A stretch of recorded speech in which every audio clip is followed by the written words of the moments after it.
10 দিন যাবৎ পানিবন্দী কুমিল্লার মুরাদনগরের 5টি ইউনিয়নের প্রায় 2000 পরিবার। প্রতিদিনই তাদের খাবারের ব্যবস্থা করছেন কেন্দ্রীয় বিএনপির ভাইস চেয়ারম্যান, সাবেক মন্ত্রী ও 5 বারের সাবেক এমপি কাজী শাহ মোফাজ্জল হোসেন কায়কোবাদ।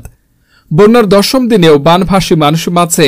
সকালে শুকনো খাবার আর দুপুর ও রাতে ভারী খাবার বিতরণ করছেন কেন্দ্রীয় বিএনপির ভাইস চেয়ারম্যান ও সাবেক মন্ত্রী কাজী শাহ মোফাজ্জল হোসেন কায়কোবাদ। শিশুদের জন্য নিরাপদ আশ্রয়ের পাশাপাশি পুষ্টিকর খাবারেরও ব্যবস্থা করেছেন তিনি।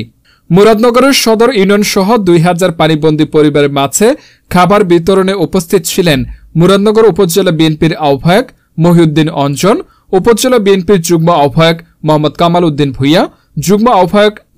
আহ্বায়ক ফারুক সরকার মুজিব,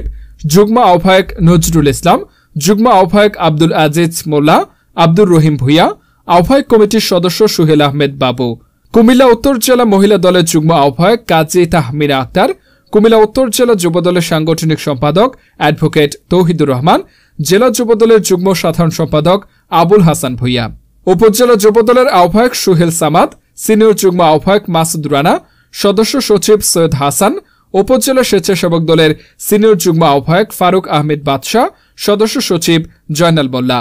উপজেলা ছাত্রদলের আহ্বায়ক খায়রুল আহসান, সিনিয়র যুগ্ম আহ্বায়ক নাজিম উদ্দিন ও সদস্য সচিব সুমন মাস্টার।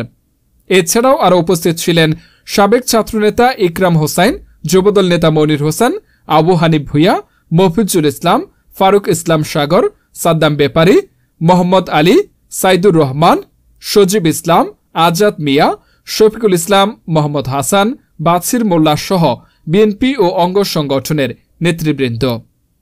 বন্যার শুরু থেকেই মুরাদনগর উপজেলা বিএনপি ও অঙ্গ সংগঠনের নেতাকর্মীদের দিয়ে বন্যার্তদের উদ্ধার ও নিয়মিত খাবার বিতরণ করছেন সাবেক 5 বারের এমপি কাজী শাহ মোফাজ্জল হোসেন কায়কোবাদ।